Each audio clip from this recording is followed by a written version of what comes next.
देखिए, ये 2 मिनट आपके लिए वरदान हो सकते हैं और ये आपके लिए संजीवनी बूटी की तरह काम कार्य करेंगे।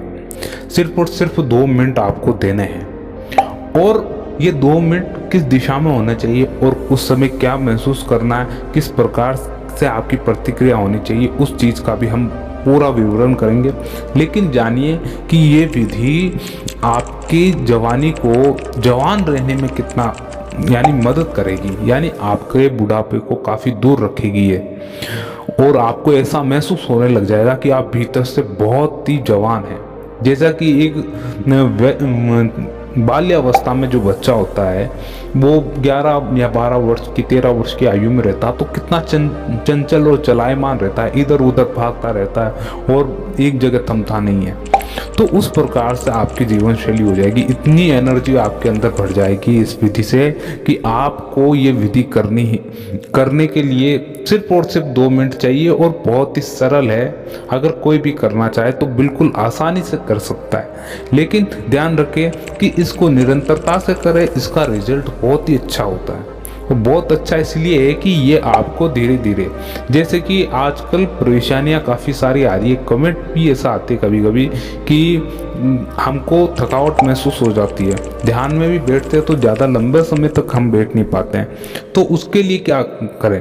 देखिए, मैंने आपको पहले भी बताया हुआ है कि जब भी आप मेडिटेशन करते हैं, कुछ भी करते हैं, तो उससे पहले आप मेडिटेशन करने से पूर्व योग की 2-3 प्रक्रियाएं करें, प्राणायाम की 2-3 प्रक्रियाएं करें, 2-3 विधियां करें, जिससे कि आपका शरीर पूर्ण रूप से स्वस्थ हो जाए। अब आपको क्या करना है, आप विशेष रूप से इस विधि को जानें और मैं आपको पूरी तरह से इसको बताने वाला हूँ। नमस्कार दोस्तों, स्वागत है आपका हमारे चैनल में आत्मा का सफ़र। और बात करते हैं आज के विषय पर। देखिए, कैसे बुढ़ापे को, देखिए जैसे कि आपने जाना होगा कि ये वाजिब सी बात है कि कोई अपने उम्र को रोक नहीं सकता, लेकिन ये सही माना गया है कि आप लंबी उम्र तक जवान रह सकते हैं। यानी आपका हार्ट जैसा कि एक बच्चे का होता है, उसी प्रकार एक लंबी उम्र में भी उसी प्रकार का आपका हार्ट रहेगा, यानी आपका दिल उसी प्रकार से कार्य करेगा बहुत तेज़ी से। आपके लंग्स या आपके फेफड़े बहुत मजबूत रहेंगे और आपके अंदर की आंतें और जितना भी आपका पाचन तंत्र के अंग है वो बहुत ही मजबूत रहेंगे। जानते हैं क्या विधि है? देखिए, आपको ज़मीन पर बैठना है। उससे पहले आप आसन लगाएं, आसन पर ज़मीन पर बैठें, अपने पाँव को सीधा कर लें और अपनी कमर सीधी रखें। जैसे 90 डिग्री पर आपने कोण बना रखा है, पाँव लंबे रखें और कमर को सीधी रखें और अपने पाँव को, जैसे कि आपका पंजा है, उसको अपनी ओर खींच के रखें, थोड़ा अपनी ओर खींच के रखें, कमर को थोड़ा सा आप सीधा रखें। अब धीरे धीरे कोशिश करें कि आप अपने हाथों के द्वारा अपने पैरों को, यानी अपने पंजों को पकड़ सके। धीरे धीरे कोशिश करें। पाँव को ना तो आपको बेंड करना है, घुटनों से मोड़ना बिल्कुल नहीं है और बिल्कुल सीधा रखना है एकदम। अब 90 डिग्री का एंगल बना हुआ रहना चाहिए, पंजे आपकी तरफ खींचे हुए रहने चाहिए। कोशिश करें कि आप अपने पंजों को टच कर पाए। अगर आप पकड़ लेते हैं तो बहुत अच्छी बात है, लेकिन आप कोशिश करें कि आप पकड़ पाएँ। अब जैसे कि आप टच भी कर पा रहे हैं, देखिए काफ़ी लोग ऐसे होंगे कि पकड़ नहीं पाएंगे क्योंकि उन्होंने कभी ये प्रक्रिया की नहीं है, लेकिन जब आप इसको रेगुलर करने लग जाएंगे ये बिल्कुल सरल हो जाएगी, बहुत ही सरल हो जाएगी। अगर आप लगभग मान के चलिए अंगूठे को टच भी कर पा रहे हैं, तो जैसे कि आपको वे अंगूठा टच होने लग गया तो वहाँ पर रुक जाए आप, यानी उसको होल्ड करके रखना वहाँ पर और आपकी ब्रीथ पर ध्यान देना है। आपकी जो लंबी गहरी श्वास आप लेते हैं, जैसे कि आप झुकते हैं, जब आपको इनहेल छोड़ देनी है, श्वास झुके और आपको श्वास छोड़ देनी है और उसी अवस्था में आपको लगभग 2 मिनट वैसे ही रहना है। और आपको ऐसा नहीं कि आप श्वास छोड़ते हैं, जैसे कि 2 मिनट आप रहते हैं और धीरे धीरे आप श्वास लेनी है, श्वास छोड़ी और लंबी और गहरी श्वास भरनी, उसी अवस्था में लंबी और गहरी श्वास भरी और लंबी और गहरी श्वास छोड़ी, उसी अवस्था में। ये शुरुआत में 2 मिनट नहीं होगा। कोशिश करें कि आप जो फर्स्ट बार कर रहे हैं, प्रथम बार आप एक प्रक्रिया करें तो लगभग 1 मिनट तक करें। इसको 1 मिनट तक जरूर करना है, यानी केवल 60 सेकंड तक ये प्रक्रिया करनी है। 2 या 3 दिन तक आप 60 सेकंड रखें, 1-2 मिनट, और इसको टुकड़ों में करें। जैसे कि फर्स्ट अटेम्प्ट किया, फिर दूसरा अटेम्प्ट करें, फिर तीसरा अटेम्प्ट करें, ऐसे 2-3 हिस्सों में। ये एक चीज़ ये है। अब इससे होगा क्या, वह मैं आपको बताता हूँ। देखिए, एक श्वास की प्रतिक्रिया और आपके ब्लड का जो सर्कुलेशन होता है वो प्रॉपर रूप से आपके सर तक नहीं आ पाता, प्रॉपर रूप से आपके सर की चोटी तक खून का दौरा नहीं पहुँच पाता। तभी तो आपने देखा होगा कि काफ़ी लोग तनावग्रस्त रहते हैं और टेंशन समाये रहती है, मस्तिष्क में काफ़ी सारे विचार चलते रहते हैं, ओवर थिंकिंग का वे शिकार रहते हैं। तो क्या कारण है कि प्रॉपर रूप से ब्लड का जो सर्कुलेशन हो रहा है बॉडी में, वो कहीं ना कहीं ब्लॉकेज बन के बैठा हुआ है, अटका हुआ है, जो मस्तिष्क तक पूर्ण रूप से नहीं जा पा रहा है। ये प्रक्रिया आपकी रीढ़ की हड्डी को सीधा करने का कार्य करेगी, बिल्कुल सीधा। आपके पैरों की जो पीछे वाली नसें होती है बिल्कुल खिंचा के रखेगी उनको, और धीरे धीरे जो रीढ़ की हड्डी की जो नसें हैं पूरी तरह से खिंचा के रखेगी, जो आपके सर से जुड़ी हुई होती है, सर पर जुड़ी हुई रहती है रीढ़ की हड्डी की जितनी भी नसें होती है। और जैसे जैसे इसका सर्कुलेशन प्रॉपर रूप से होगा, ऑक्सीजन, जैसे आप नीचे जाएंगे, जैसे आपने पंजों को टच करने की कोशिश की और टच करने की कोशिश की, तो आपका जो ब्लड का सर्कुलेशन है वो तेज़ी से आपके सर की ओर जाने लगेगा। उससे क्या होगा कि आपके मस्तिष्क में काफ़ी सारे कोशिकाएं होती है, छोटे छोटे सेल होते हैं, वो एक्टिवेट हो जाते हैं, बिल्कुल प्रॉपर रूप से एक्टिवेट हो जाते हैं और कार्य करते हैं बहुत ही तेज़ी से। अब इससे फ़ायदा ये है कि आपके भीतर जो एक प्राण शक्ति है वो बहुत ही तेज़ी से काम करने लगती है, बहुत अच्छे प्रॉपर रूप से। जैसे कि आपने देखा होगा प्राण शक्ति का कार्य होता है, वह आपके शरीर के भीतर चारों तरफ घूमती रहती है, वे ऊपर से नीचे, नीचे से दाएं से बाएं, इधर उधर घूमती रहती है। लेकिन आपको ये प्रक्रिया करनी है, शुरुआती रूप में आप 1 मिनट तक करें।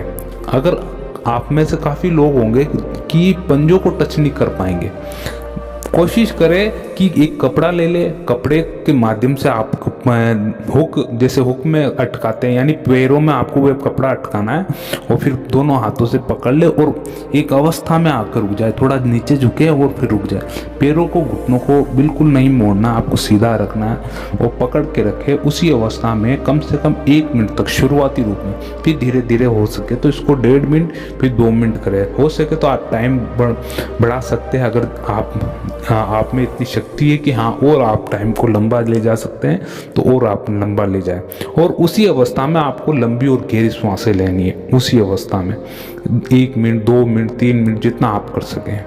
दूसरा एक बहुत ही अच्छा मैं एक आसन बताता हूँ, वो आप करने की कोशिश करें।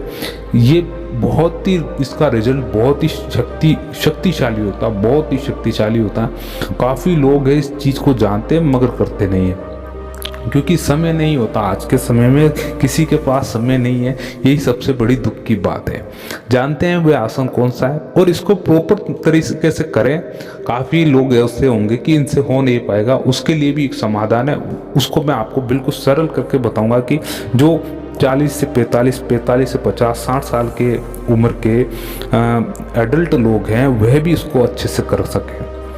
वे प्रक्रिया क्या है कि आपको शीर्षासन करना है। देखिए, शीर्षासन का मतलब क्या हो गया कि सिर को जमीन पर रखना, पैर को ऊपर रखना, इस प्रक्रिया को करना है। ये प्रक्रिया आप दीवार के सहारे लेके करें, शुरुआती रूप में दीवार के सहारे लेके करें। काफ़ी बहुत ही कम लोग होंगे जो इस प्रक्रिया को बिना सहारे के कर पाएंगे, क्योंकि इसमें थोड़ा प्रैक्टिस चाहिए बिना सहारे के लिए। आप दीवार का सहारा लें और इसके उपरांत आप जो अडल्ट लोग हैं जो कर नहीं पाते हैं, और काफ़ी लोग हैं जो इसको कर नहीं पाएंगे, लगभग मैं बताता हूँ आपको 80 से 90% लोग इस प्रक्रिया को नहीं कर पाएंगे। केवल 10% ही लोग प्रॉपर रूप से कर सकते हैं। आपको क्या करना है कि वज्रासन में बैठना है। वज्रासन में बैठने के पश्चात आपके दोनों हाथ है अपनी उंगलियों से जकड़ लेने हैं, दोनों हाथ उंगलियों से जकड़ ले, आपके वे हाथ अपने सर पे रखें।